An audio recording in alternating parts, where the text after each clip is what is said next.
Hello, everyone, and welcome to Bad End Podcast, episode 115. I am joined today by my favorite co-host, Joshua Calixto, and special guest, longtime fan of the podcast, longtime friend of the podcast, yet his first appearance today. We are joined by none other than Game Informer's Blake Hester. That's right. I am the epitome of the long time, first time, and I'll take my answer off the air. Thank you very much. True long-time listener, first-time caller. That's right. Talked about a few times on the show. I remember you all making fun of how I played Death Stranding on an episode. I specifically remember listening to that because I would play it offline almost exclusively. We can make fun of that again right now. I feel like it'd be a good idea to then roast you once again. Look, I'll say director's cut came out. I don't want to belabor the point, take over the show here with my Death Stranding takes, but the director's cut came out. I had to cover it for work. I played it the exact same damn way. It's so much better offline. Did they know that? Did you tell them that, hey, I'm going to play 30% of this game? Did I tell Kojima Productions that? No, did you tell your editor, you're like, hey, by the way, I'm not going to actually engage with the core. Yeah, they're used to my shenanigans over there. But I wrote a piece about it, actually. I wrote about why I think it's better offline. So I did it for the content. It was fine. Did people clown on you? Generally, they just do. Do you pay attention to the comments? You know what? Okay, so this is something I had to learn the hard way. My entire freelance career, I got nothing but nice comments. I'd say 99% of the time. Like 6 years of nice comments. And That'll then ruin a man. The day I started at Game Informer, I got an email from someone. My first day on the job, got my first bit of hate mail. And what I found out is... Did you write something on your first day, or was it just like... Yeah. Like, I hate you. In fact, they hired you, and I'm mad. Yeah, I published some like op-ed about Warzone or something. It was basically so I could learn how to use the CMS and learn how to publish on the site. But like, so just like threw it into the world. Day one, got an email from someone that was like, "You're a dumbass," and I was like, "Day one." And what I learned is I had never posted my opinions online before that. So yeah, I get a lot of hate mail at GI. I feel like I remember. I know you may not have gotten like shitty comments, but I feel like I remember you getting, there was certain times where I feel like you got some maybe pushback or someone didn't like what you had to say or something like that or disagreed. And I feel like I remember you getting like very stressed over that. I know what you're talking about. I actually would rather not talk about that on this show. That's a little different. Blake has worked through that offline. I don't remember the specific instance. I just remember you being very stressed about comments. But that's the thing. Like, nobody prepares you for this shit. And it's like, when it happens to other people, you're like, grow a thicker skin, dude. Yeah. And it's like, but the moment it would happen to me, like, I swear to God, I wrote some articles where I read a Reddit thread, someone posted it on Reddit, and it would get like 100 comments in the Reddit thread, and people were responding, and it was like, you read, this is a great article, like finally someone who knows their stuff, like this is amazing, and you're just like, yes, like, but even then it was like, you get this kind of glow around yourself where you appreciate it, and you're like, I just, in general, it feels like there's just a positive response, but you read one comment that has anything to do with like something that you're insecure about the way that you wrote the article, or some like a question that you had when you were writing it, or like, I hope they don't think it's this, and then someone comments like, I think it's this, you know. They hone in on that exact fear that you had, and all of a sudden that's all I was able to think about for like the next day and a half. I was just so stressed about it, even if I knew that the comment was like by someone who was clearly a dick, you know? Do you feel like when people actually give you criticism, Blake or Josh, that you feel like they're telling you something that you don't already think about your piece? Like, minus like personal threats aside, because personally, I'm bearing the lead, which is that often when people critique my work, they'll critique it in ways where I'm like, yeah, that makes sense. Yeah, I see what you're saying. I don't know if you feel like critique is sort of, if you've gotten critiqued on your critique such that you're like, oh, wow, I didn't think about that. Occasionally in the GI comment section, there'll be like one intelligent thing, but that's like once a year. anyone has anything Like good you to say throw down a there. party when that happens. Yeah. Most You of the can day time, off. it's like literally just pointed attacks at me. Like my voice, the fact I can't sit still, which to be fair, I'm sure is annoying for people watching videos of me. I'm very fidgety. Like no one's like giving me like smart criticism about the fact that I kind of have a vocal fry, but that's all I'm getting from the Game Informer community. But every now and then they'll be like, you could argue this point a little better. I'm like, well, we should put you on the payroll because where were you in the editing process? Yeah, that's the thing is like criticism is cool, but it's usually not that. And even if it was, it's not constructive criticism. It's like I would get people who are like, I don't know why everyone likes this guy's writing. He's like way too flowery with his wording and stuff. And the way he wrote his comment was like so fucking I remember this comment from like 7 years ago. He had dude. like Reddit voice. It was like it was like Reddit voice randomly down, like really not really upvoted comment. And it was someone critiquing my writing and how flowery it was in the form of a really overly flowery Reddit comment. And I was like, but it still made me feel like shit. And I would have people like, but that's the thing. They're like, a lot of the time it's just bad faith stuff. Yeah.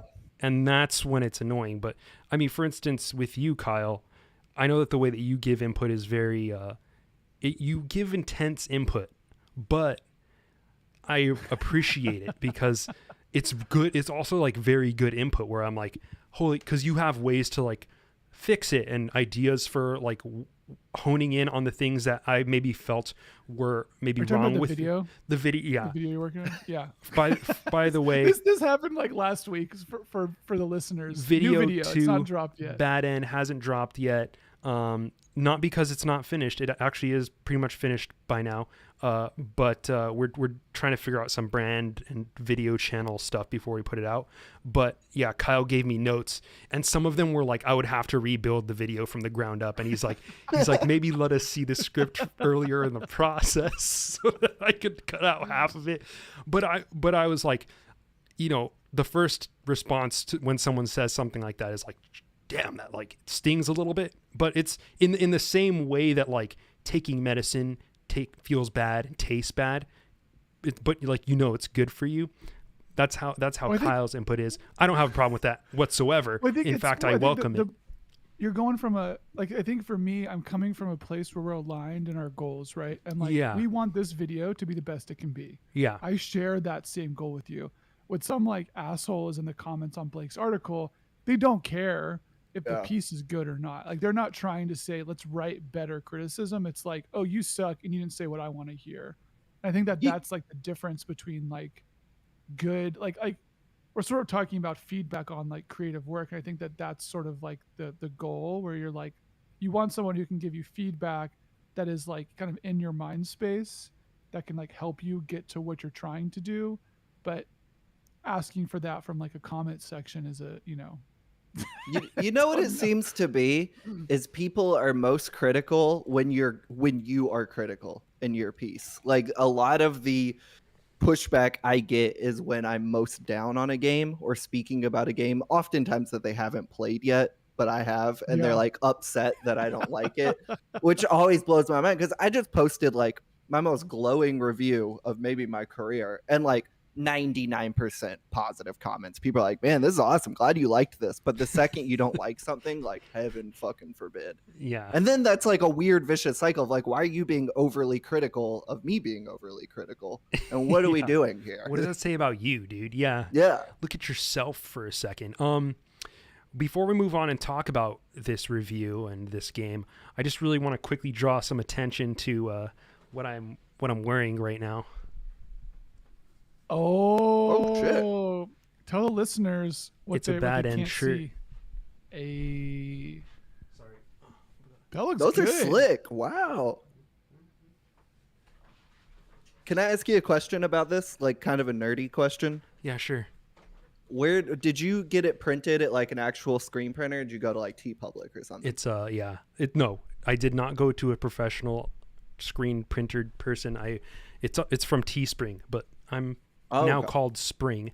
But the merch we just shipped out a batch of merch and it's going to go live soon after that. Basically, I wanted to send out a bunch of samples to make sure the prints aren't shit.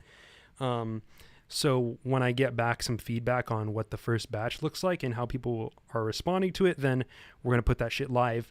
And Bad End merch is going to be live, baby. I'm so stoked. We just have 5 years later. This is all a new. I know people have been demanding this for a long time, but I'm wearing this shit out. You know, it's like a cool shirt. You'd wear that in public, yeah. Oh, this is like something that I wear all the time. You know. Yeah. This is similar to shirts that I wear. And once I got that hoodie, we got hoodies in multiple colors. We got I want totes. That hoodie for sure. We got my mom requested that I make a zip up hoodie, so I did that. She's like, "My friends only wear zip up hoodies. Aren't you going to make a zip up hoodie?" And I was like, it's like, do your parents, I mean, parents listen to are all your friends going to be wearing a video game podcast shirt? But I mean, hopefully. And so yeah, hopefully keep an eye out for that. We'll be putting up pics and whatnot. Folks who got some of that initial batch of samples, let us know how they turn out. Maybe send us a pic. Maybe we'll use that for the merch shot. You know what I'm saying? Like on the actual shop when it goes live. You know what I'm saying? Put it on your pups. We got totes. We got mugs. We got hats.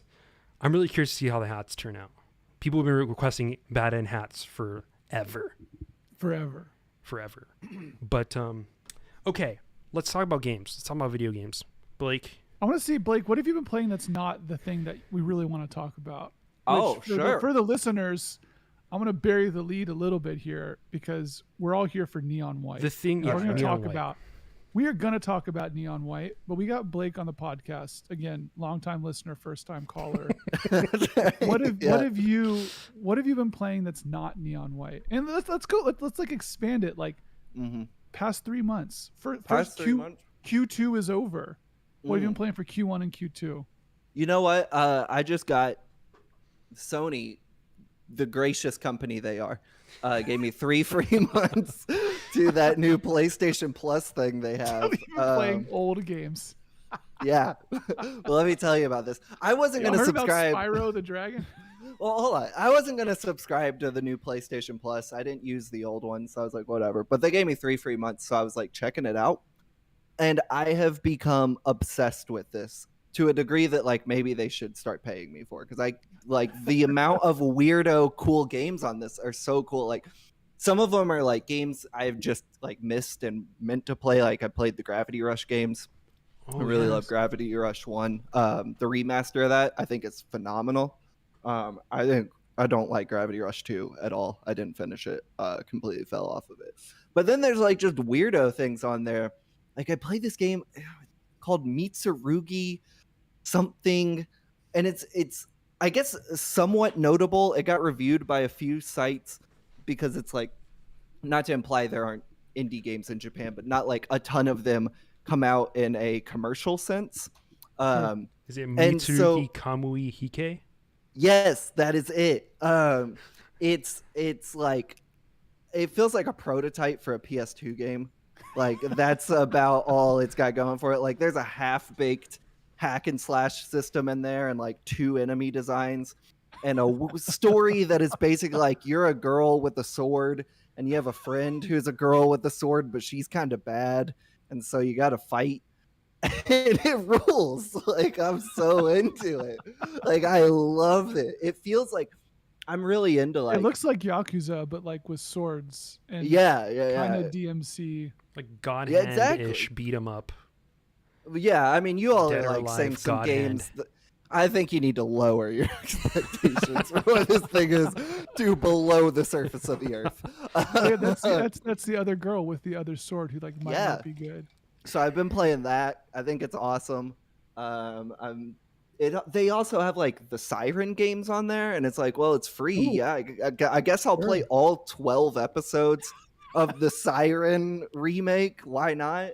And then I got Disaster Report 4 in the chamber right now. Looking forward to playing that soon in Tokyo Jungle. So I'm just kind of like dipping my toes in a lot of waters right now. Dude, I didn't realize how many people didn't know about Tokyo Jungle, because there was like a small resurgence of people tweeting about Tokyo Jungle. Like I guess when this service launched, they're like, I had no idea this game existed, and I was like, what? That's like a defining, like, I feel like Yeah.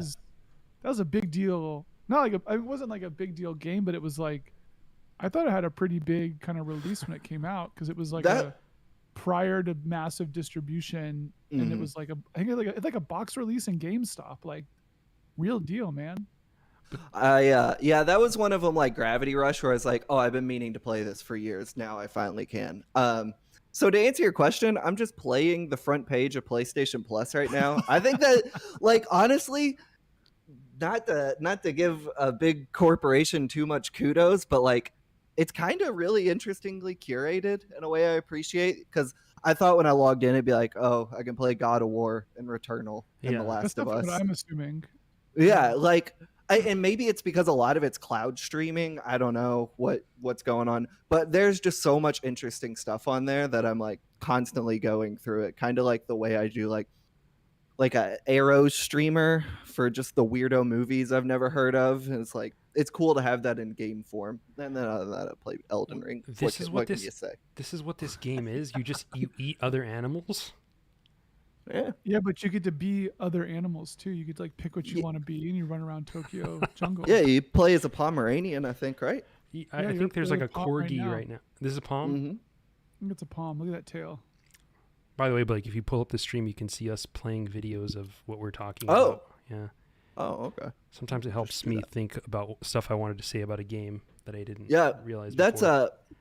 That's mainly what I've been playing, other than the big one that we're holding off on. Just kind of going through weirdo games. I feel like you don't really, maybe, I'm not a big PC player, so since I play on console, I feel like you don't have that element of discovery as much anymore in video games. And Yeah. PlayStation Plus is like scratching an itch for me I didn't know I had, of just like, what is this weird thing? I'll give it an hour just to check it out. I think the other thing sounds too cool. is that like with old, when arcade was out for like the original Wii, when you were able to play old school games, Wii Arcade and all that shit, it was like you play the first Donkey Kong, and it's like that's fun for 15 minutes, but those games do not hold up. But if you're playing a PS2 game from 15 years ago, is that a correct time frame? It's still very playable, or a PS3 game even, Yeah. This shit does not look super dated. Anything post PS2 looks great and feels great. And a lot of it is like you just cloud stream it, so the barrier to entry is like you don't even have to install anything. Like Yeah. if you I was got good wondering enough about that. internet, yeah. That's cool. If you just got the internet, you just play it, you're like, this is either cool or it sucks, and then you're done with it. That sounds cool, because I also like, I grew up on like the Nintendo side of like the ecosystem, so I don't have a lot of nostalgia that I would be able to mine from a service that's more geared like Nintendo Switch's online thing. Though they have been adding some wacky stuff to there too, but it's just like there's like zero curation. It's just a giant grid of games. Yeah. But having like an external force say like, try these old things, it's like, okay, like sure, versus you open up the Nintendo Switch like online thing for Super Nintendo and stuff, and it's literally like I think it's like a 5x5 grid that titles you can see, and it also moves around. So it's just like it just throws everything out, and it's like, well, I'm gonna probably play Kirby because I don't know what these other things are. That's cool. Wow. I might try that. I recommend it. This stuff is also from a period where anything that wasn't AAA was not something you necessarily heard about. One thing, we talk about, indie gaming has had an interesting and like fairly astronomical rise over the years. Like just the way that the Steam global sellers stuff has really caught on in these past couple years, and the way that Twitch games have really caught on. Like Bennett Foddy getting over it is a straight up part of the cultural canon right now, whereas like 10 years ago that wouldn't be the case. Even something like Katamari is it's considered to be a classic and whatnot, but I don't think it sold like that. You know what I'm saying? Braid was kind of the OG, and that's, I think, taken off since then. But we now live in an era where something like Tokyo Jungle, you have to kind of go back and find that stuff, But at the same time, like I feel like you get stuff like Tokyo Jungle more regularly now. Like kind of in the infinite search for mining out like every possible genre combination. I bet you could find a lot of games on Steam right now that are like sort of similar, where it's like, oh, you're playing an animal and you're kind of like leveling up in like a platformer environment. What made Tokyo Jungle so special at the time was that it was like coming out next to like Metal Gear Solid 4, right? Or like Dark Souls 1, and then you're getting like Tokyo Jungle and you're like, what? Yeah. What's this? We got Dixie. Dixie's saying, I'm totally going to cop a bad end zip up, but I'm really hoping you guys put out a tank top. That can be arranged. I was like a lift in. I need a lift in something. The bad end, the gaming top. Yeah. Josh, what have you been playing? Neon White, baby. But also, I've been playing. What are you not playing? I played. No, I really have not been playing much. I'm kind of mining the old stuff that I was playing prior to putting my head down and work on this video. But Rogue Legacy 2. Y'all, what you know about Rogue Legacy 2? I know that you were a big fan of Rogue Legacy 1. I remember that. It was like one of the first good turn off your brain pup. One of the first good turn off your, what's your dog's name again? Reagan. Not named after the president. Spelled different. What's up, Reagan? Maybe it was named after the president, and then you pup. changed your political affiliation. Yeah, to change the spelling of her name. That's right. No. You have to say this now to not get canceled. Speaking of which, You'd be surprised how many people ask me that I have just started saying. Not the president. Not the president. Enough people have asked me, like, oh, like the president? And maybe that's living in Kentucky when I got here, that I've had to just start saying when people ask, like, it's not the president. Don't ask me. We were sitting in the vet office one day with our cat, and then someone had a cat named Catsby, and which is a weird name, sort of, but it was named because of like the Great Gatsby. The Great Gatsby, it's the Great Gatsby. Yeah. Mm. But the thing was, with a cat's name like Catsby, their cat's name became Catsby like the Great Gatsby. Because we heard them like say it in the vet's office while we were waiting, and it took forever. 2 or 3 people came in and saw the cat was kind of cute. Like, what's the cat's name? We're like, oh, Catsby like the Great Gatsby. And it was like this thing where this like sort of cute pun name just became this annoying explanation that was like way longer than it was meant to be. So I feel like Blake's dog, Reagan, not the president, is now your dog's name. This happens with cats. I had a cat. My sister, they let my sister name the cat, and she named her Princess Isabella. And I was like, what? So we only ever called her Princess, but people would be like, what's your cat's name? It's like, Princess Isabella, but we call her Princess. Yeah, Princess Isabella is what we call her. Princess is the name of the cat. But we call her Princess.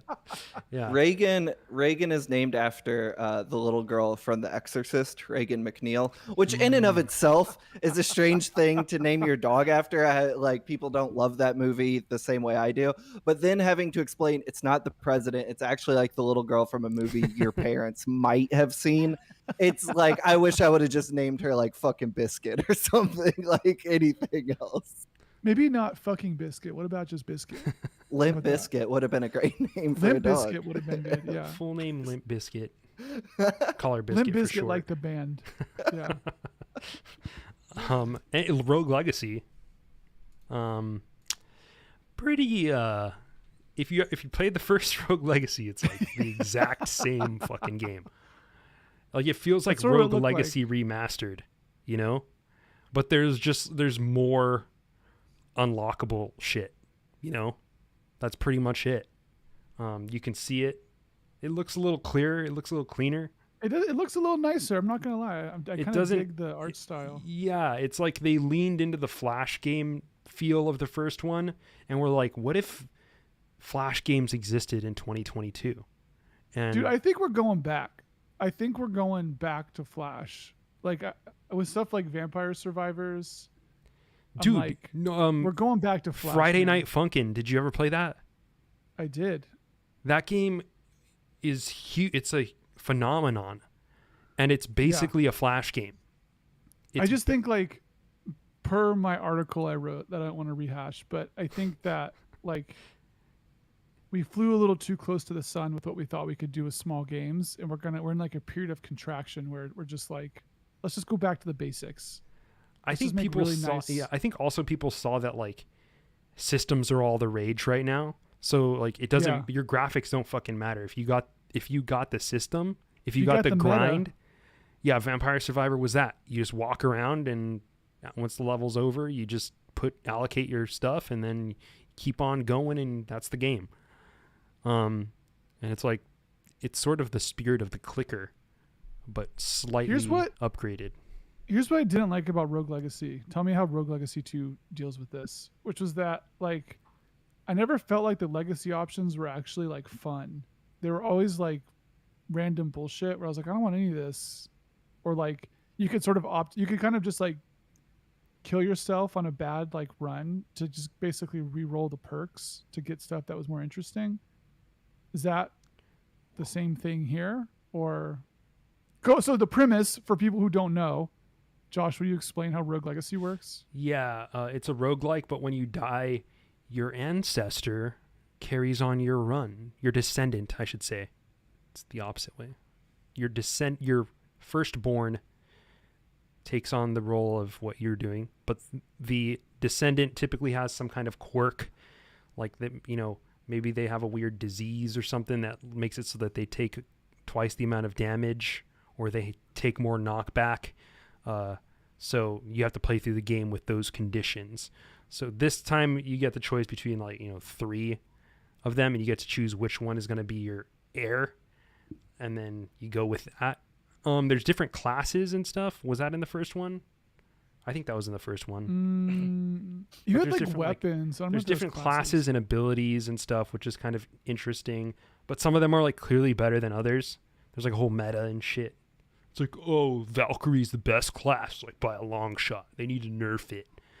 And it's like, dude, I don't want to fucking. This is Rogue Legacy, nerf my man. single player Yeah. game. This game is fucking broken, dude. The Valkyrie is way too good. It's like, all right, dude, that's how you want to engage with the game. Fine. But, and then they also have unlockable abilities. So there's like a double jump that you unlock, and that will extend through all your runs. So it feels like you're making progress that way too, I guess. Is it like a procedurally generated world, or is it like a persistent? It's procedural. Okay. Yeah, I mean, it's really not that much different from the first one. There's just like a lot more upgrades that you can get. I feel like it's been long enough though that like people could play this game with no understanding. It's like it doesn't require you having played the first one. I mean, that game came out like 10 years ago. That's like really old. Yeah. The thing is, dude, there's just so many systems in this game. Like, holy shit, there's like runes, there's like gems that you could slot into your armor. There's different currencies to buy different things. You upgrade your house that are like for persistent upgrades. And there's just so many things going on, and I like lose track of them sometimes. I'm like, what is this currency for? Where I'm not even taking advantage of all the things that I can do because there's so many of them. I'm looking at this screenshot right now of inside the video, and it looks like there are 5 different currencies. Yeah. Yeah, that sounds about right. Yeah, it's wild. It feels like a fucking MMO. But yeah, it is what it is. It's like exactly what you're expecting this game to be. There's nothing surprising about it. Listen, I could go for a brain off game though. Yeah, you know? yeah. I You mean, need that every once in a while. Speaking of which, V Rising, yeah? I thought was going to be that for me. And then Kyle what? talked about this game last time, and Kyle, I got mad. For all the listeners out here, y'all know Kyle could be a little bit of a curmudgeon, and a little bit hard on games when he's like, this game just sucks, and then I'll play it and be like, I could turn off my brain to this and listen. I only ever punch up though. They've made. I think they announced. This past week that they sold 2 million copies, which they're rolling in it right now. So yeah, and I was rolling it when I was playing this game, rolling in the shit because this game fucking blows, dude. It doesn't. What is this game? I've heard about it so many times at work and have no clue what it is. Wait, Blake, describe what you think this game is, because I bet you could probably get it just based off what you've heard. V Rising sounds Yeah, just give it super to me. anime to me. It Okay, sounds that's actually feminist to wrong. me. You know what I'm saying? It sounds to me. It sounds anime. It's definitely not. What do you think? Gotcha elements. Systems. Give me some systems. What are you doing? You hack and slash, and numbers with various different colors indicating their damage level pop out. Yeah. That's people- right. That's correct. People I follow on Twitter like it, but I don't know anyone in my real life that plays it. What is it actually? There's a lot of silence over how wrong I am. No, you're not that wrong. You're somewhat wrong, but not that wrong. Okay. But it's like a Torchlight meets Diablo meets Minecraft. I feel very wrong. I'm looking at the video now, and this is like nothing I thought of. I think I thought it was Final Fantasy 14. I'll be honest with you. Yeah, no, it's definitely not that at all. But Okay. the thing is, you click on rocks so fucking much in this game. You're sitting there clicking rocks. It's like And- Minecraft. You're mining. And you know, when games have a super scuffed difficulty curve, it's so annoying, man. When you're You like, just get like hard gear checked. people- Well, Josh, you have to raise your armor level. but it's to a not even certain that. number It's not in even V that. It's Rising. like people, this is something that people randomly praise where they're like, you could walk out in the world and you'll see a level 98 character when you're level 3 and it'll kill you in one shot. And when You're like, "Oh, fuck, and that's I gotta how I get knew there." that this world was Oh. unforgiving, you know? And it's like, that's not, that feels like shit. So real. Like I want to go level 1, level 2, level 3, level 4. Just do it like that, guys, you know? I described this. We were talking about this a little bit earlier today, and I was saying that playing V Rising, you get to a point where you kind of stare into the void, and you just know what it takes to get there, and you can say, "Okay, let's do it," or you can be like, "Fuck this." Yeah, it's a 'Cause you very get, straight you get one line. shot by the level 99, and you're like, "Well, I guess I gotta punch rocks for the next 20 hours of my life to get enough materials to craft this thing such that I can auto attack this boar." And the to do it. the crafting systems are so like, wait 10 minutes and then it'll make a piece of plank out of this piece of wood. And then you need 20 pieces of plank to build the sofa or shelf or whatever that you want to put in your house. And then, so that means you have to leave it in the machine for at least 15 minutes. So, it's incentivizing me to go out into the world and kill stuff and gather lumber and shit. And it's like, come on, dude. I want this. You know? Because they randomly, I don't know if you played enough to know this, Kyle, but they have bosses in this game that you have to go out and hunt. But some of the bosses are just randomly wandering around the world, and they're way above your level. So you just Right. run away from them. That's just what is expected of you in this game. So I don't know. It's not. You very quickly feel how much time it's going to take, as Kyle was saying, where it's like, if I want to beat this game, I'm going to just do nothing but click on rocks for the next 60 hours of my life. And that just wasn't my thing. I just wasn't feeling that. It is very comparable to Valheim though, but just not as good. Maybe if I was playing it with friends it would be different, but I don't know. I don't know. Valheim's Maybe. art style was Maybe. just, it contributed so much. And just Valheim was really vibey. it was very, very vibey, vibey. and the systems were offbeat, you know? It was just strange Yeah. enough where you're like, what the heck is happening to me right now? Like, where am I? Well, it You didn't get feel like there were scared. a lot of systems. The cool part about Valheim was that it was sort of free form. Yeah. You're just kind of doing your thing, and you're like, I'm gonna build a thing. So I'm everything is player motivated. Yeah. There was gear and stuff, but you didn't really need it necessarily. Yeah. A tree fell on me. Ah. Dude, okay, wait. Speaking of this type of game and shit that is vibey, I played last weekend. There was a free weekend for Ark Survival Evolved. Do Do you all know about this game? It's the dinosaur one, right? It's the dinosaur one, which they just announced Arc 2 With starring Vin Diesel. Yeah. Hold on. You know he's like an executive producer on that game? I had no idea. That's incredible. He's like involved with the like, development. Fuck with Arc. Like Vin Diesel's a big Arc player. He's like helping fund that game. It's crazy. Dude, It's got to be the most like on sale wild. game ever. It's the most like you see it all the time. People are always playing it. Also, every platform offers it for free. Listen. This game is jank as fuck. Oh my god. Like I was surprised. It feels like a demo. Like it feels like you're playing a really polished like Roblox mod of a dinosaur game. It's like this is like one of the biggest games on Steam, and the main way to communicate with the player is giant green text at the top of the screen. That's just like, this thing is done. And then like the dinosaurs all kind of move like weird Jurassic Park stilted dinosaurs. And then you're kind of like doing bullshit like metagame crafting stuff. I was like, this is Arc? Like this is the one? Like this is the thing people are playing? And it's like, yeah. I think the thing though about it is that I think we discount how much Arc is in the water, because this game has been out for a long time too. Let me see when this came out. Yeah, it's been out forever. This has been out since This is like the DayZ of 2017. So 5 years really? though. But Well, did it have like officially early launched? access or something? Yeah. Good point. Because I feel like I've heard about this since like I was in middle school. Devin says he's literally an executive at the company, referring to Vin Diesel. Yeah. Oh my god. Dude, this 2015. This text at the top of the screen. Dude, I'm telling you, this game is so janky.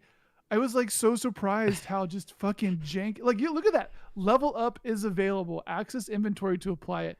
You can get to level like 100 or whatever in this game, and that will still pop up in giant green text. Look at this. Look at this fucking text. Listen, listeners, you cannot see how jank this fucking thing looks. Like, it feels bolted together. But the thing is, you can't see if people fucking love this game. Subscribe to Ben. Vin Diesel is now on the board of Arc 2. And I'm like, what is going on? Like, what the fuck? This is like the DayZ. I'm telling you, this reminds me of DayZ, where it's like janky I was game just people blown played away. for years and years. Yeah. And I kind of get it. Like, it's just, but it's weird. It's basically like a normal rock puncher, but there's also dinosaurs. Is like, rock puncher a real coined genre? That's what my term? friends call them. I'm realizing that might not be what other people call it too. I don't know, but I like it. Yeah. I wanted to coin Yeah, they're it. like, it's a rock puncher. Tree puncher. Yeah.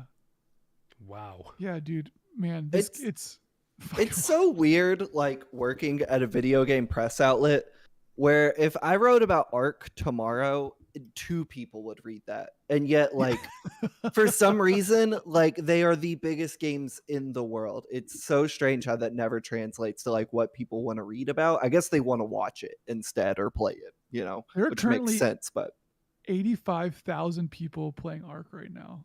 It's wild to me, and like under no circumstance are we gonna cover it at GI outside of like why is Vin Diesel 2 funding Arc 2? Like that's the most they're gonna get from us. It's so Rust is like the same way, you know. This game has potentially sold 20 million to 40 million copies. I probably have like 1,000 of those. What the fuck? I probably have 1,000 of them, each for like 5 cents, dude. Oh my god, this guy just fucking speared a dodo in the head. This is awesome. Can we listen? If you listen to Bad End Podcast and you know Vin Diesel, hook us up. Yeah, I want to talk to the man about, because he was a big gamer, right? He was like he like kind of came out as like a D&D player before that was really cool.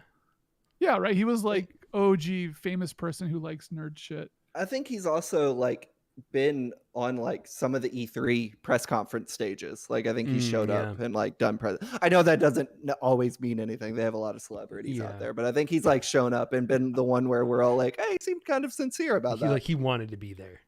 Yeah. Theoretically. Okay, speaking of games that won't get the coverage that maybe they should, let's just do it. Wait, hold on. Wait. God damn it.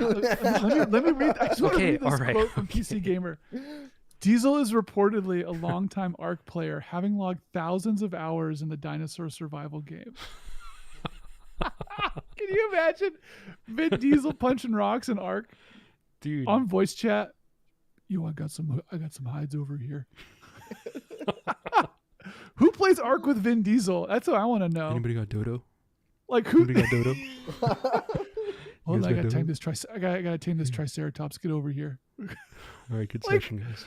Who's playing Ark with Vin Diesel, man? Like, surely he's not playing it alone. Like, it's him and fucking Ludacris.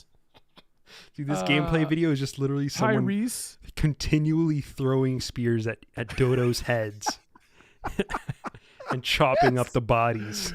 This is literally just imagine the person sitting behind the computer doing this is Vin Diesel right now, because apparently thousands of hours. Now they're smash cutting between throwing spears at Dodo's heads. I just can't get over. Vin was the biggest Promessa fan. Vin Diesel, Jumpless lover says. of Ark Survival Evolved. Okay. Anyways, speaking of video games, Blake. What's Blake, up? you recently reviewed a video game. I did. Let's talk about it. Neon White, baby. Best game of the year. This game is like bafflingly good. Like it was like one of the games I was most excited for this year, and there was no way I thought it was going to be as good as it actually was. This is I'm pulling up Blake's review right now, by the way. Oh my! This is the highest score I've ever given as a professional writer. This is you. Is that on? This is the game. This is the game in full. Yeah. That's not me reading, but that is my text that I guess you can't hear. Also, not my gameplay. Anyway, I wrote the words that are on that video. I don't know what to say about this game at this point. Like, I would be. All right, well, that was a good podcast, Blake. Like, Glad to have you on. This was bad. I'm just end. Wait. First of all, look, review by Blake Hester. That's our guy. He's right That's here. me. All right. We put an AMV in this, which I thought was such a cool touch, because in my review text I mentioned that it reminds me of like old AMVs that would be set to like Linkin Park songs, in 480p or whatever. And we actually like put a fake one in there, which is pretty great. Sick. It's a game for scene kids, which I think is a neglected genre by the video game industry for one reason or another. No, it's a game for scene kids that like hung out in the anime section at Barnes and Noble. To shout out my review one more time, I said it's like if the t-shirt section of a Hot Topic and the anime section of a Suncoast video collided into each other, you would get this video game. And it's like, I think just mechanically it's very sound and very great, but like it's cringe style, which I think is like a word they've leaned on a lot in the marketing. It's just so cool. Like it almost makes me feel nostalgic for it when I play it, even though it's like a thing that I hadn't touched until 2 weeks ago. I'm almost like, I remember buying a DVD of this, AMV put it out or whatever. Like, it has such a unique, awesome style that I'm so smitten with. I feel like I'm not saying anything of substance about this game because I'm just like kind of gushy about it. And it also just feels good. Like, I want to beat all my friends' highest scores. Yeah, that's where I feel like it's like a game for incels. Like, it's got like that sort of flavor. Like it's like scene kids, but I think that like this is the kind, like if you want to look at the type of stuff that like incels like, it's not like fucking Call of Duty. It's like Neon White is like a lightning rod for like that type of person. It's like got all the weird. It is weird. Like it's so cringe, but also it's so like sound. Like it feels like a fucking video game in a way that the thing I like say all the time, not all the time. Astrid, friend of Bad End, when actually Death Stranding came out, they were like, why not make this? I think I mentioned this on this podcast before, but like the trailer for Death Stranding was like dropping, and we were all in a chat channel together, and they were like, yeah, why not make this? And I'm looking at Neon White, and I'm like, this is what we could be doing. Like, this is what we could be doing more consistently, and we're not. And it sucks that we're not, because it's like so fucking fun. Like, I boot this shit up before work every day to just run through it, because it's like, it just feels good to play. And like, it's super cringe, but also it's like, it's cringe in that anime way where you kind of deal with the cringe to get to the good stuff, which is both as annoying as it is in anime, but at the same time is worth it for all the good shit. Like, it's like, sorry. Well, I was just gonna say, I think mechanically, I agree that I wish there were more games like this. Stylistically, I almost like that this kind of sits on its own island right now. It feels like it makes it more special in a way that this game's out, and there's not like a million other neon white looking games out there. But I agree. Like, I hope this is like a genre that takes off, like the speedrun influenced video game. Like, it feels like they just watched like Stealth Gamer but BR I feel videos. like it is though, right? Like, I think that, Josh, you were playing Gunfire Reborn. Devolver worked with I forget what studio it was, but they put out, was it Neon Abyss maybe, which I've even started with Neon. Is that a thing? That exists, but I don't know what that game is. No, not Neon Abyss. What was the Devolver did this game where it was like you're moving through like a Legends of the Hidden Temple game, like mass multiplayer thing. Oh, come on. I have Come no on. clue what you're talking about. There was like a big game. They put it out, and it's like everyone starts. It's a procedurally generated game, but everyone starts at the same place, and then they all kind of like go through a level together, and you die. It's almost like Fall Guys, but if it was a first-person game through like Legends of the Hidden Temple or something like that. Oh, interesting. You don't know what I'm talking about? No. Oh, Phantom Abyss. Phantom Abyss. Never played it. Yeah. Well, okay. But which to say, Blake, I feel like there's a precedent for some of this stuff existing. Sure. Well, but I think this sort of like specific permutation is like unique. Well, a couple of things. First off, this game, for those who don't know, we didn't actually explain what the gameplay is, which we tend to do a lot on this show. But this game is, how would you describe the game? It's like a platformer / shooter. First-person platformer. First-person shooter platformer with an emphasis on the platforming. And it's kind of a speedrun game in that you're really just... This is like what Sonic should be.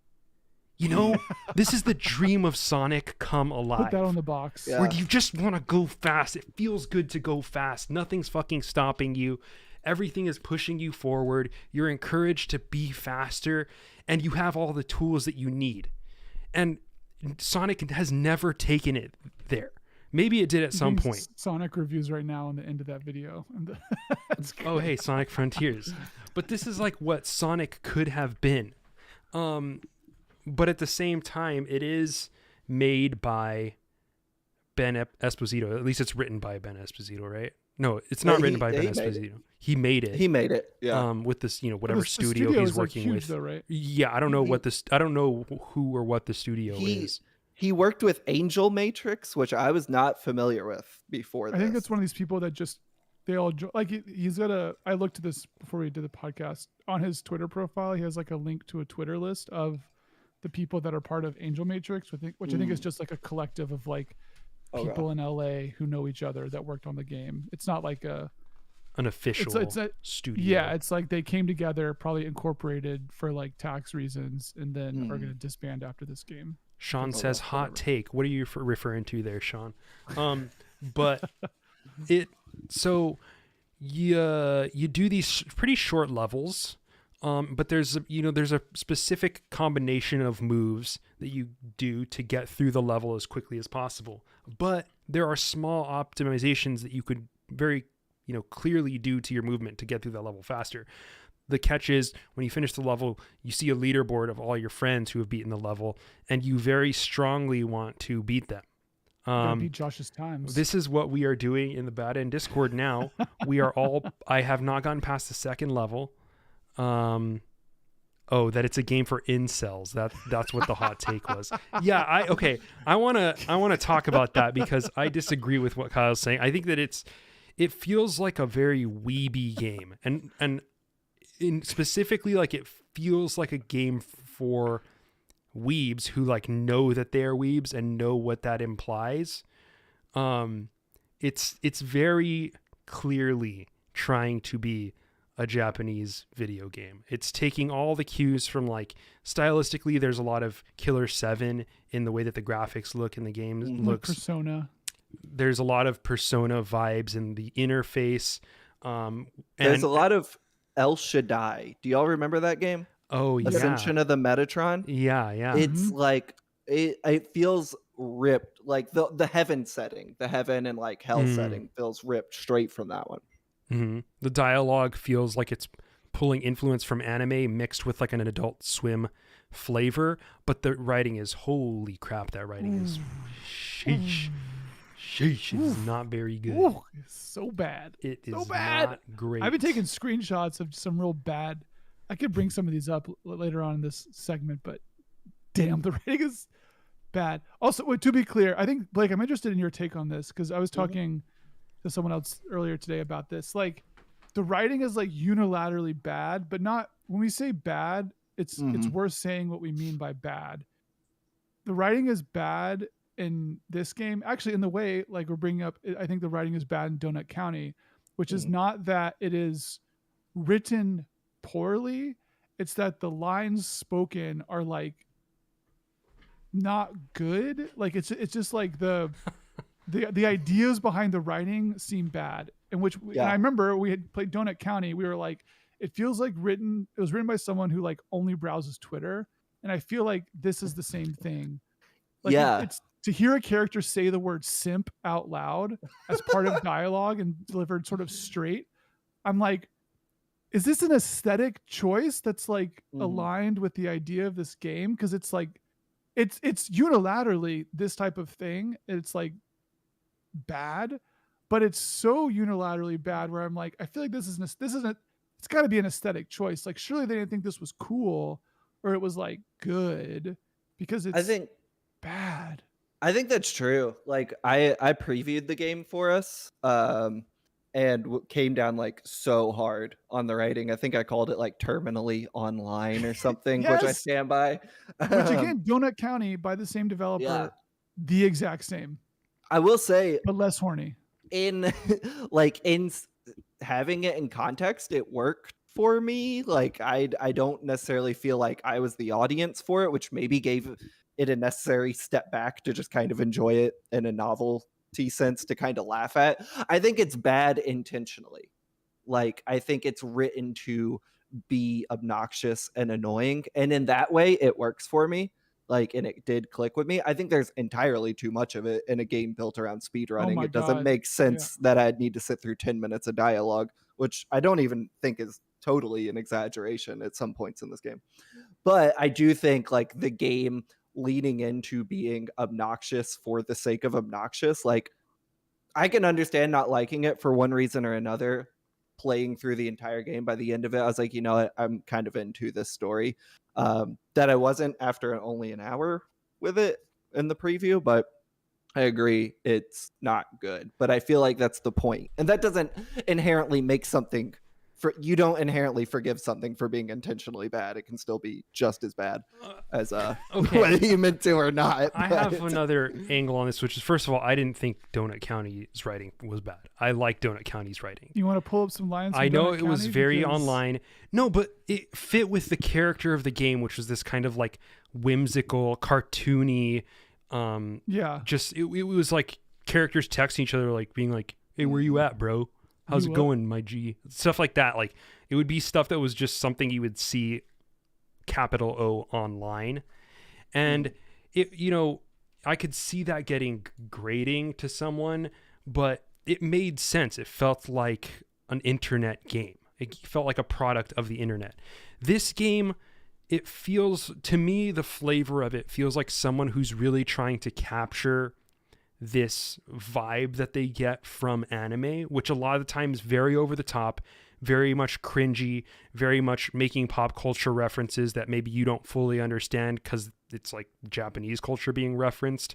There's a lot of stuff like that where it feels like they're trying to approximate that, and like, what would this feel like if it was made by a Western developer, or if I was doing my take on it It feels like Ben Esposito and co are going for that, which I think is an interesting idea, but doesn't really work well for me. Like when the dialogue is playing, I'm like, this is just not. I'm not finding it funny. I'm not pulled into these characters' personalities. I feel like they're being a little bit too cheeky with it, you know? Like it's too obsessed with being clever and having this online language that it doesn't really care about whether the writing itself has anything interesting to say or if I actually care about these characters, et cetera, et cetera. So I think I almost feel like I really want to just skip a lot of these cutscenes as I'm playing this game. I think like, yeah, go ahead. I feel like I agree with you in part, but I want to make it clear that I think this game is really good. It's probably one of my top games of the year. We're talking strictly about the writing here. Yeah. But I think also the highest praise I think I ever give a game is what I would give this game, which is that it feels like it is doing everything it's trying to do very well. Like I think like from both the writing perspective, it's like I said, it's unilaterally annoying in like all the same ways, and it's never like uneven where it feels like the bad stuff stands out more. It's just like all this like annoying anime bullshit. It's like if you've seen My Hero Academia, which is like the biggest fucking anime in America, at least, like the little kid, the green kid that like throws balls at people, like that, his whole vibe is like this whole game's writing. It's like the annoying, like kind of making you feel bad for being pervy. Oh, is he purple? Yeah. Grape. Oh yeah, because the frog, he likes the frog girl. That's right. Yeah, grape kid or whatever.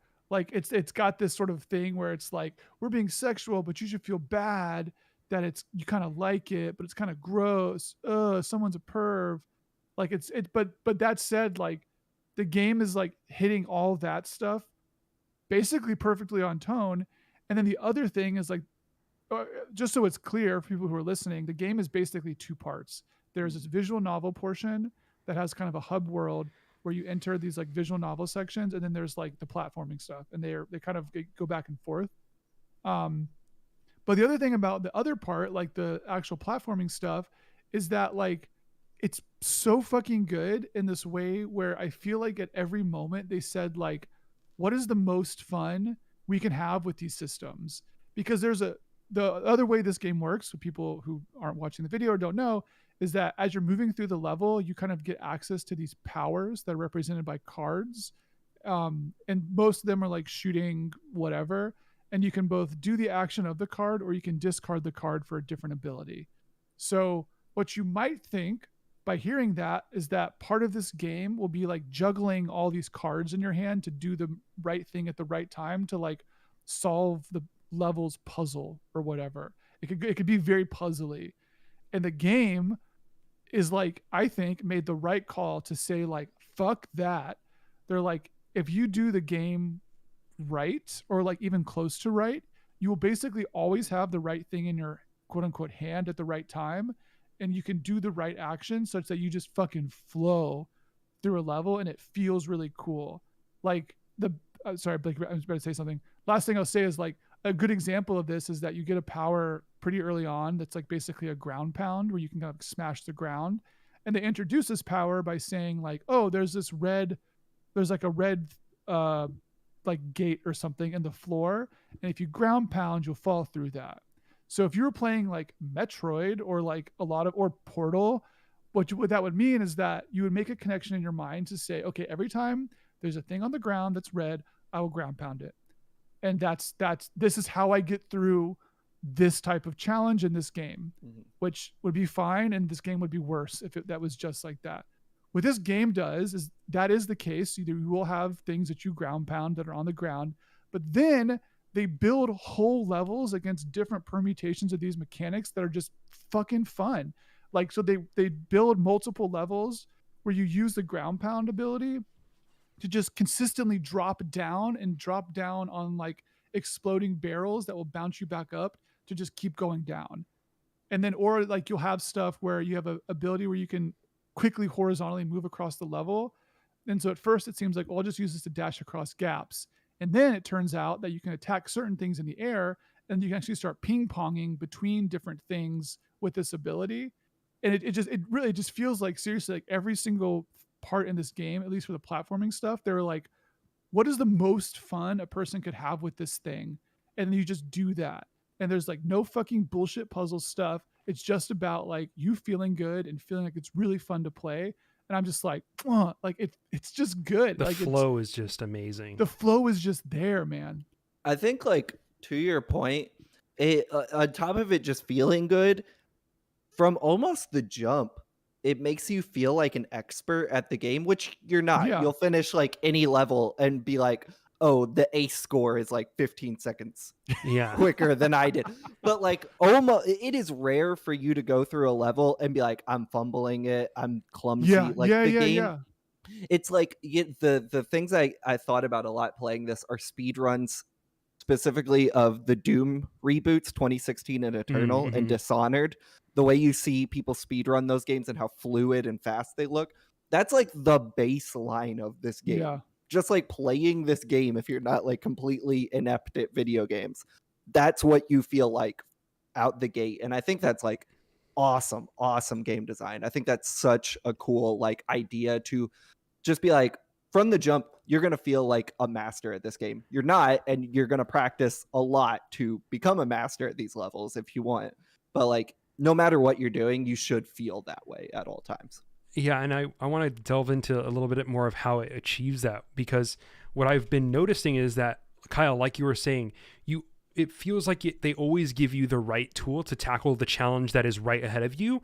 And then when you finish that challenge, they give you the tool for the next thing. So that's how it develops a very natural sense of flow, where it's like, you know, if there's a long gap in front of you, you'll kill a monster and then it gives you a dash. And so you jump and then you dash. And then there's a big drop, and then it gives you a card for a ground pound, and then you pound through that drop. So it's giving you like in quick succession what you need to get through the level so that you're able to do it quickly and with a sense of flow, like Blake was saying. But then you realize, like, wait, they do this thing where they give you, once you beat it, and you get like a silver score. So if you get a good time, then it says, okay, next time you play this level, you've quote leveled up within the level and gained experience called insight. So now it's like, next time you play the level, we're going to give you a little hint at how you can go take a shortcut. And then so you do it, and then you see this little floating insignia in the world, and it shows you a little shortcut that you can take, and you're like, oh, holy shit, I didn't know that I could even jump from here to there. And then so you take that shortcut, and then you've cut off 10 seconds off your time, and you're like, holy crap, this is amazing. And then it unlocks the leaderboard with your friends, and you realize, holy crap, despite taking that shortcut, I'm still 10 seconds behind. What am I doing wrong? So then you start experimenting, you start optimizing, and all of a sudden you've shaved 17 seconds off of your original time that you had in that level. And so now we're at the next level of that in the Super Culture Discord. Subscribe to us on Patreon, patreon.com/Batman to gain access. Everyone is obsessively posting their times and obsessively trying to beat each other's scores. We are actually right now, I don't know why this is the case, but we are all competing to get the best time on this one level called the Glass Port. It's the last level of the first stage, or last stage of the first level, whichever one. And we are all obsessively trying to get the best time, and people are posting what they're doing to beat each other's times. And we're just slowly optimizing these routes and talking with each other about how we can make this better. And I have never thought about this way about a video game in my life. And the other thing I want to say about why this is the case too, that I think is very important, that people, it's hard to kind of get to this point of realizing this is why this is happening, but they do a very good job of making it easy enough to execute each specific action. Yeah. So if they give you a double jump, you can do it. Like, there's some room for error. You need a certain amount of precision, but you don't have to be frame perfect. You don't have to do everything exactly correctly. You can still kind of improvise while you're doing that, which I think is extremely important for developing that sense of flow, because if you need to do everything like immediately, one after another, that's so hard for the normal average person to accomplish. And if you need to be that perfect, then that's tough. But one thing too is like they have special techniques. One of them is a parry, where you always have a katana, no matter what. And if an enemy fires a bullet at you, if you hit the bullet, it'll fire it back at them, and it's called a parry. But it's actually, the window for the parry is like much more forgiving than, say, a parry in Dark Souls. It's not that hard to do, but you could shave off times in your runs by using this thing if you were able to do it well and you learn how to use it correctly. But it's feasible for the average person to do this. So you have all these tools at your disposal, so you feel like you can do something creative, and then you can then share that with your friends if you want them to be privy to that information. Sometimes I'm like, damn, maybe I shouldn't share my route, or else they'll like instantly beat my score. But I've been sharing it because I'm like, that makes it more fun. And then they're posting how they beat my time after that. And so we are like collectively creating this little internal speedrun culture within the Discord. And I don't have to worry. And I want to go back to kind of what we had been talking about, Blake, before the podcast too here, which is that there's not really a community for this game yet. Which is one of the other nice things. Usually on day one, you'll go online and there's like 30 videos about 10 things I wish I knew when I started playing Neon White, 5 advanced movement tips in Neon White. All these fucking articles and tips and videos about what you should be doing in this game that just like ruin the experience. And you're like, I am so out of my depth. I'm never going to be good at this. But that community does not really exist yet. I went to r/Neon White. There is not a community there yet. People are like, how come people aren't talking about this game right now? So yeah, Blake, yeah. I was just saying, just agree. Yeah. But we've noticed that like it hasn't really gotten much coverage too. That was really surprising to me, because like when our review code came in, it was like obvious. It's like, yeah, Blake said he wanted to review it. All right, he's on that review. And I assumed every other site was doing the same thing. And like, no shade at the other sites of the world, but I think we were one of the only big 5 that had a review on release day. And now I know, like, I've heard of a few other sites being like, they're doing their reviews now. And it's like, this is an Annapurna published game. Like, y'all review everything else they do. I don't know why this one was surprising for people. Like, Kotaku wrote an article that was like, yeah, Neon White is as good as everyone says. And it's like, why is this the one that like everyone passed over? It's been very confusing to me. I don't have an answer for why that is, but like it's a strange game. Sorry. Just like it's strange that Ben Esposito coming off Donut County, which was popular, and Annapurna, a bunch of people have just like skipped over this game for whatever reason. Do you think it's like the theming? Because I think that there's a similar like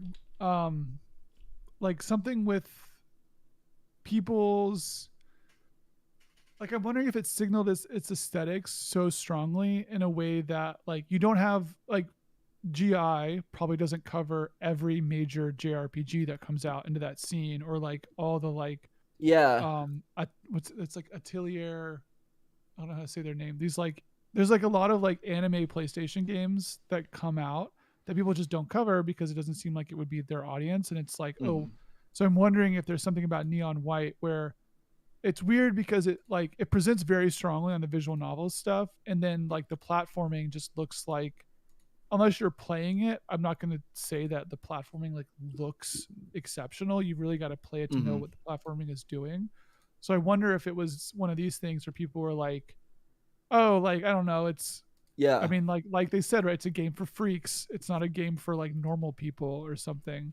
So I wonder if there's something there with people being like, oh, it's not. I think like besides the bad writing, it's very like appealing to normal people. But I don't know if that was the thing.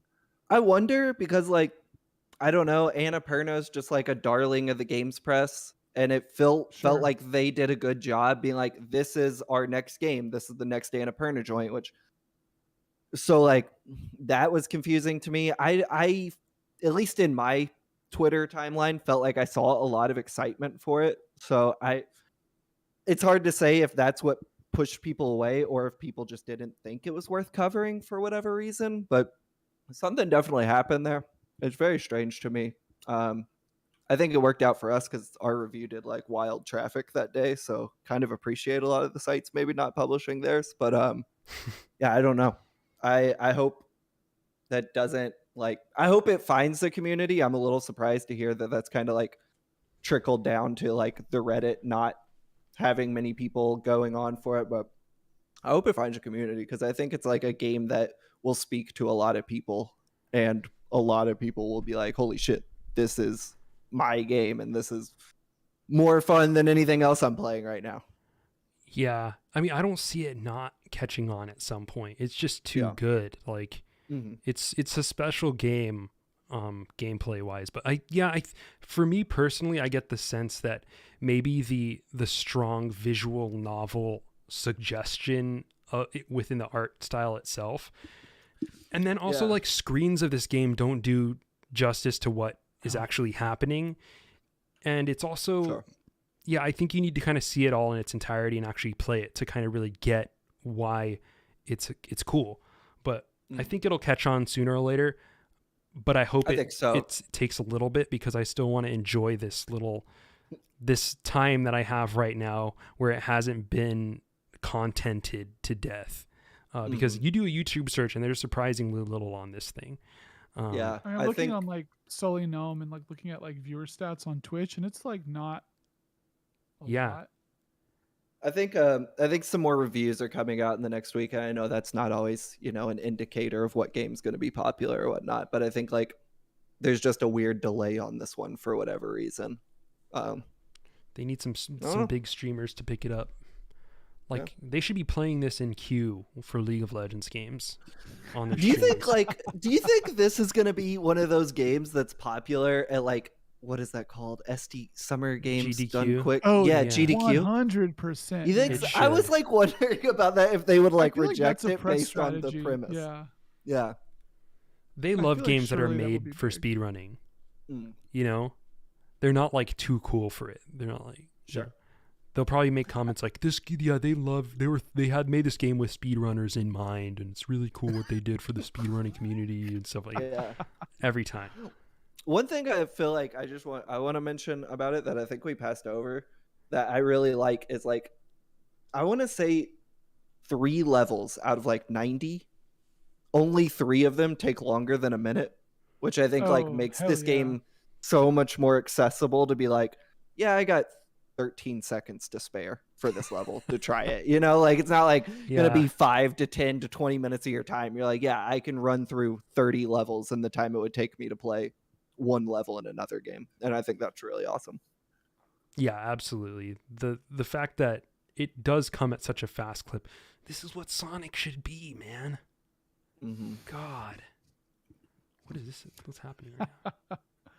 I think the other thing, just on like the flow note too, like one thing that I like about this game is that if it's not feeling good, you're not doing it right. Which I think is like very few games capture that. Like I'm thinking about like a lot about Portal playing this game, because I think what's really cool, kind of like what Josh was talking with the like us kind of competing for best times on that one level in the bad end Discord, is that you can have like a meaningful, fun experience with this game and like perform subpar at it. Whereas like a lot of other games, or whatever games are most like this, which I would say is something like Portal a little bit, that game Phantom Abyss or whatever, you kind of have to like do it right or you fail. Like there's you can't play Portal and do like a halfway solution and still win. Like you just have to do the right thing and then you beat the level. And I think that a lot of these games, like, or we're talking about Gunfire Reborn, you have to like do it the right way and then you get to proceed. And then it's about doing it right every time, or the consequence for you not doing that is failure. And I think what's really cool about this game is that like there's a lot of fuzziness in what being good at it means, but there's a gradation of that where unless you're just like really fucking up really poorly, it's fun. No matter how, like kind of what we were saying in the front, like even if you get a bronze medal on a level, it still feels good to go through it.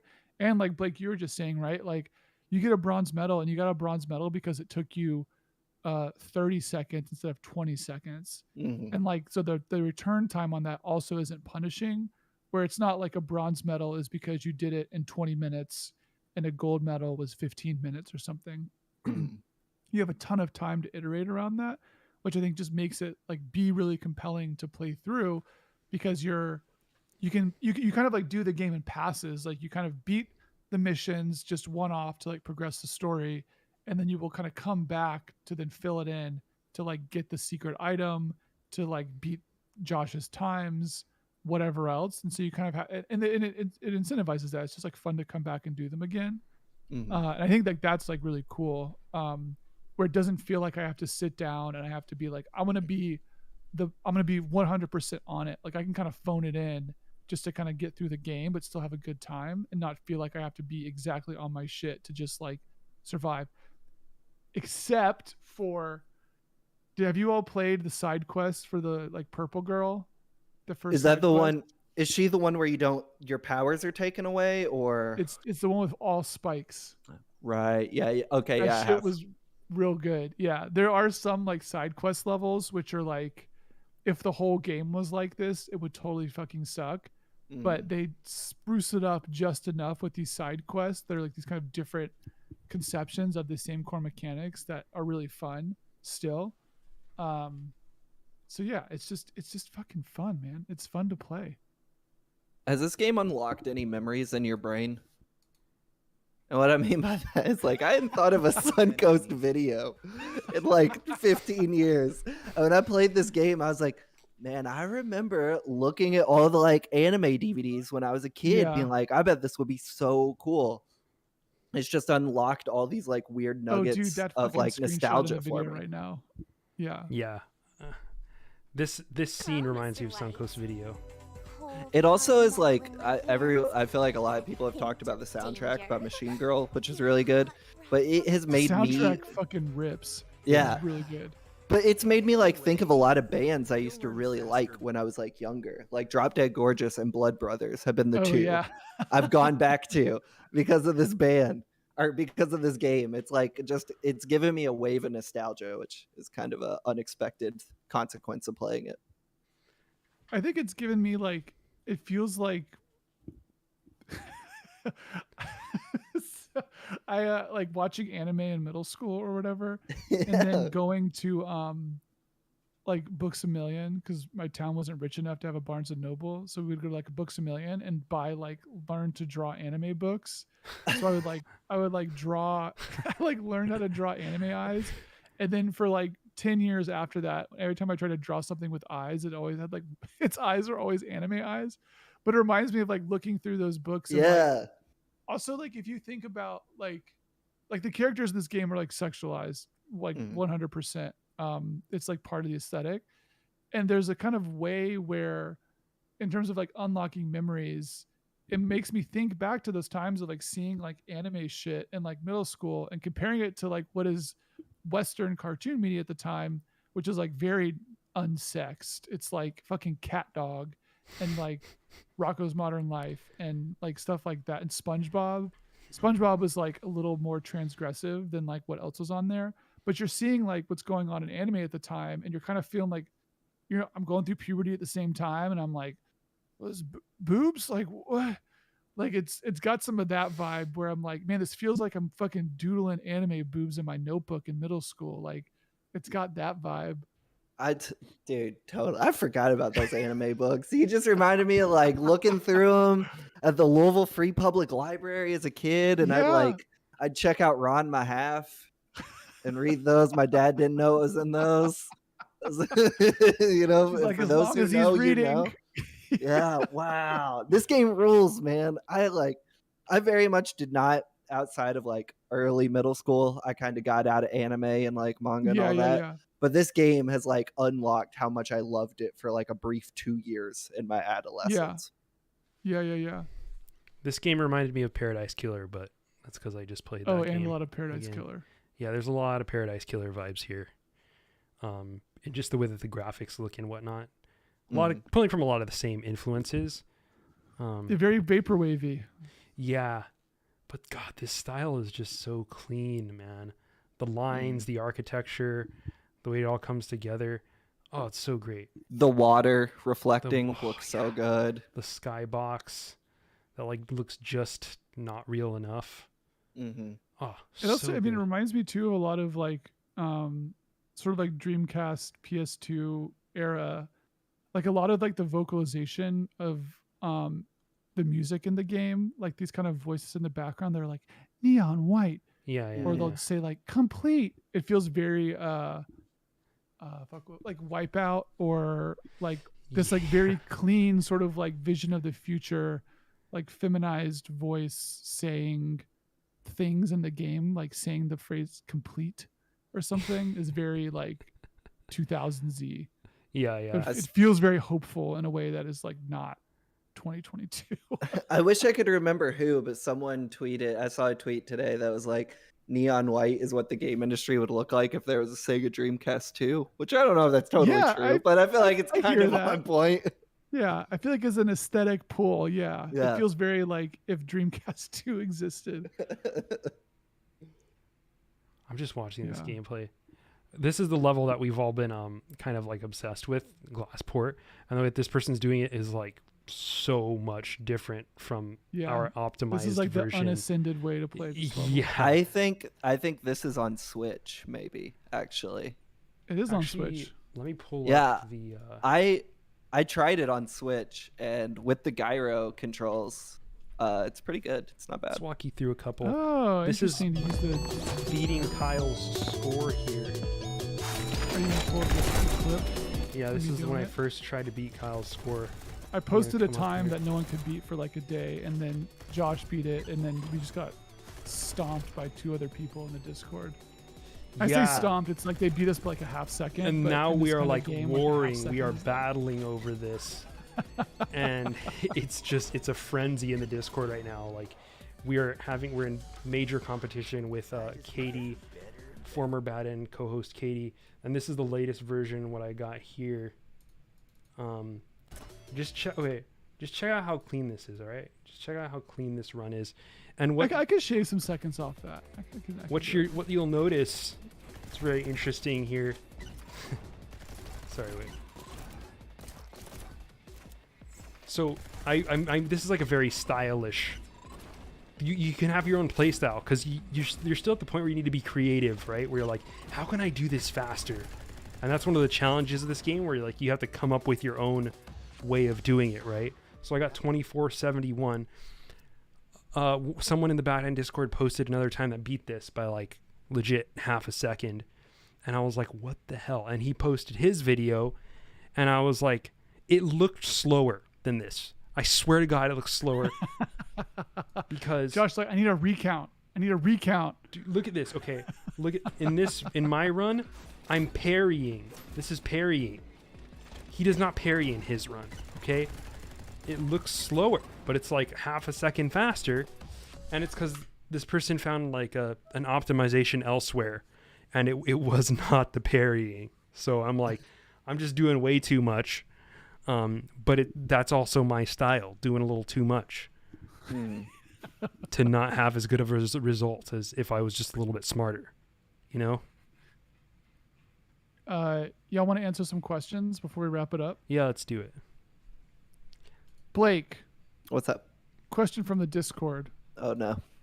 What does it take for you to come back to a game that you put down because you didn't initially like it? Oh, I almost never will. It's dead to me. I never put down games. They're like, I I'm always am- playing every game. Every game I've ever started, I have never stopped. Never I will never stop gaming. You know I will what? never stop gaming too. Yeah. I think like if enough people tell me I'm wrong about a game, I'll be like, all right, let me check it out again. Let me culturally reappraise this one. What you got? You got any examples? No, because I'm usually right. Fuck the haters. I feel like there's one on the tip. You know what? This is kind of like bending the answer, but like I thought Horizon Zero Dawn was trash. Hate that game. So when I played the sequel, I expected to feel the same way and ended up loving it. So I know that's not exactly the right answer, but for lack of a better one, That sequel, which is doing largely the same thing, I guess. It Wait, just why for did you some like reason the sequel and totally- not the original? Because I really did not like the Did you original get too. Here's a question: did you get a free code for the second game? Well, yeah. I mean, those are the perks of the job, but like, I dunk on. Look, I understand what you're saying, but I feel like history's proved I'll shit all over games I get for free with no qualms about it. No. I'm not implying that. I think that there might have been a time where you couldn't get the first game for free, and you're like, "Fuck that!" And you got a second game for free. And you're like, Oh, sure. yeah, I'll try this. Yeah, it's not bad. No, you know what? I feel like I was really excited for the first one though, and I wasn't excited for Okay. the second one. Gotcha. Man, I cannot think. This is like kind of bothering me now. I feel like I can't.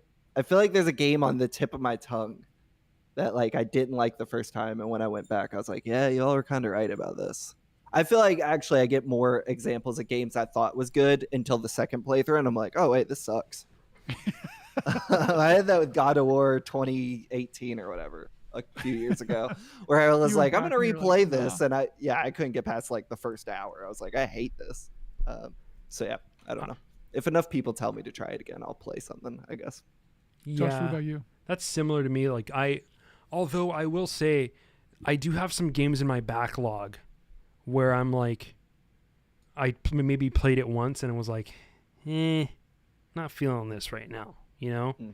And then a couple years pass and I've gone through everything else and I'm finally getting back to my backlog. And I'll give this another try, and then I end up really liking it. Like Hollow Knight was that for me. I played that and bounced off so hard. I was like, this just looks like a bad Flash game, Metroidvania. and then I played it and I was like, this goes places, man. The game goes places. It goes in some intense directions that I just did not expect. But I think it does take people just telling me that it's good, and then also having the intent to play it again to begin with, that feeling of I want to revisit this, because you're right, Blake. For me too, it's like I am never gonna fucking play this game again. Yeah, and I'm usually right. Yeah. I don't know if I'll ever revisit V Rising, but I guess like if it gets good updates that make it better, which does happen, I'll do that. I was about to say that too, because I feel like that I don't typically come back to games, but I think I'll come back to a game if I had a lot of hope for it and I played it initially and I was like, like it's a game that I already have to have like an affinity for, that I was like really interested in being good. So like No Man's Sky is a little bit this for me, where like every other person in the video game world, everyone was in like rapture for what No Man's Sky might have been, and it came out and I was like, but then they keep doing updates, it keeps looking better, and I was like, yeah, I'll go back and try that, and like each time I'm sort of like a little more interested in it. So I think the update speed is like definitely updates, provided that I was like really interested in the game in the first place, because if V Rising gets updates, I'm like, I don't fucking care. I'm not gonna go back to that game because I'm not interested in that game being good. Yeah, I don't believe in it. All right, last question from Dan. What will DALL-E do to games? DALL-E being the AI art generation thing. Not the like shitty one that everyone's sharing around, but like the actual good one that's like generates like real good fake art. I hope a good game idea will come from a DALL-E mock-up. Maybe it'll create new aesthetics. Dude, I'm not even gonna lie to you right now. I'm literally using I'm not using DALL-E, but I got beta access to Midjourney, which is another one of these things, and I'm literally using it. I was using it today to generate concept art for a game I'm pitching. So like, it's really fucking good. It's like really surprisingly good. So I'm like actively using it right now for something like that. Like, I won't say more about it because I'm still pitching the. Yeah, I don't want to say the game, but one thing I put in to pitch it was like Mobius board game, and like I'll send you a screenshot of it. It's pretty fucking cool. I'm very curious. Yeah. I think also like my pitch for this is I think you're going to see a lot more visual novels Like there's a thread to be tied between like text generation. Remember like AI dungeon when that was like kind of a big thing? It's like AI dungeon plus text prompts plus like synthesized art. There's like a thing there where it's like an infinite text adventure with visuals. Like that can be pretty cool. It reminds me of like in chess they have these engines that can calculate all the moves and how good they are and all the lines that come from said move. And so people are not as smart as these machines. Even the best chess players are not going to like be able to consistently beat the computer. But what they'll do is like they'll actually, if there's a line or, you know, very commonly played set of moves at the beginning of the game or whatever, they'll see like, okay, well, what would the computer do in this situation? And they use some of those to inspire new theory that tells you like how you might play a certain position in that game. So they're using the computer moves to kind of think differently about the game and or understand like why certain concepts are good or why one might pursue a certain line over another one, et cetera, which is just a really cool thing where people are like, oh yeah, I've been studying engine lines to prepare for this tournament. That's like a thing that happens. Damn. Yeah, which is just like being informed by AI or getting ideas and inspiration from things that are generated by artificial intelligence, which is just wild. I think in 5 to 10 years, I don't know if I really mean this, but it'll be able to just make entire games. And then like all the games that never got sequels that I want, I'll just be able to play. So like I'll just type in like Kane and Lynch 3. And then in 10 minutes, I'll have it be Kane and Lynch 3 Catter Days, which is what I would call it after Dog Days. Or I'm gonna run that in the thing and see if I get a good. Please do, yeah. I'm gonna generate Kane and Lynch 3. What, Catter Days? yeah. I'm gonna say Kane and Lynch 3 Catter Days box art. We'll see what we'll post that in the bad end Discord if you want to see what that looks Hell like. Yeah. There's a plug for joining the Patreon. But like it'll be totally cool. People only use it for games that obviously aren't going to be made. It's not going to be made to like put people out of work or anything like that. Like it'll be just like, did you ever want until it does? But no. It's totally going to be cool. No one's ever going to use it for bad reasons. It's totally be like, hey, it'll be totally Tony Hawk's Underground 3. Just have the AI make it. You know, Neversoft doesn't even exist anymore. So that's what it'll only do. Be used for good. Yeah. Yeah. Mm-hmm. That's great. Dude, Blake, it's okay. Thanks for being on the podcast. Absolutely. Thank you. Thanks for joining. Thanks for waiting around for 5 years until you got tapped. Yeah, just don't let anyone know what tier of the Patreon I had to donate to finally get a spot on the show. Well, yeah, maybe we should just, we're going through having more kill screen people on. We don't talk to you guys enough. We had Toussaint on last episode. It's nice having him. We talked about some anime. So maybe in the future we'll have some more kill screen folks on. Y'all are great. But yeah, Blake, best of luck. Where can people find you on the internet if you want them to find you? Oh, God. On Twitter, you can follow me at Metallica is Rad. Dude, you should, by the way, you should change your like display name to like Blake. Okay. Blake Let's talk. Something. Hold on. Now, I did this not too long ago. I changed it to my name. Okay. And enough people tweeted at me to say they no longer knew it was me. I swear to God, looking at my own name, people will be like, I don't know that's Blake anymore, which seems back-ass words to me. But enough people said they no longer knew it was me that I had to change it back to like 20 coffins. They'll get used to it. Well, they're used to the coffins. I searched for your name and I was like, nothing came up because his screen name is literally just 20 coffin emojis, and his @ is Metallica or is Rad. So I had to remember his actual screen name to find him on Twitter. Yeah, well, at least usually in the Game Informer podcast sign-offs, I give a different username every week. So I'm just flying under the radar. But I'm also a Game Informer. Go to GameStop and you can find me every once a month. Find me on the shelves at GameStop. That's right. Yeah, if they actually right stock next us, which to the is pop figurines. Yeah. Well, if they actually have the magazine, which is a consistent problem. But that's where you find me. That's it. Thank you all for having me on. I love this podcast. This is like one Thanks, of two. Blake. This is like one of two video game podcasts I listen to. So I was very excited to be on it. What's the other Go one? I'm Best. glad you're here. The other one is the Fire Escape podcast that Dan Reichert, Mike Mahardy, and Mary Kish do. Oh, okay. Ooh. Yeah. Don't listen to that one. No, I'm just kidding. It's okay. It's okay. Only bad end. All right, Josh, sign us out. All right. Thanks for joining. We are Bad End Podcast. Bad End Podcast. You can find us on Twitter at Bad End Podcast. Email us at badendpod@gmail.com. You can rate us and review us on iTunes. Subscribe to us on YouTube. Check out, we got a new video dropping pretty soon, hopefully within the next week or two max. The nice thing is that we have like another video in the hopper, so they should release in fairly quick succession since this one is currently delayed. But video content's going to be awesome. Please share and subscribe and like and all that stuff. Help the algorithm help you. And then patreon.com/badend. And that's pretty much it. Thanks so much for joining. We are part of Superculture. Go check out Bullet Points. We got new episodes of Idea of Evil, a Berserk podcast with Gareth, Damian Martin, and Reed McCarter coming soon. Coming right at you.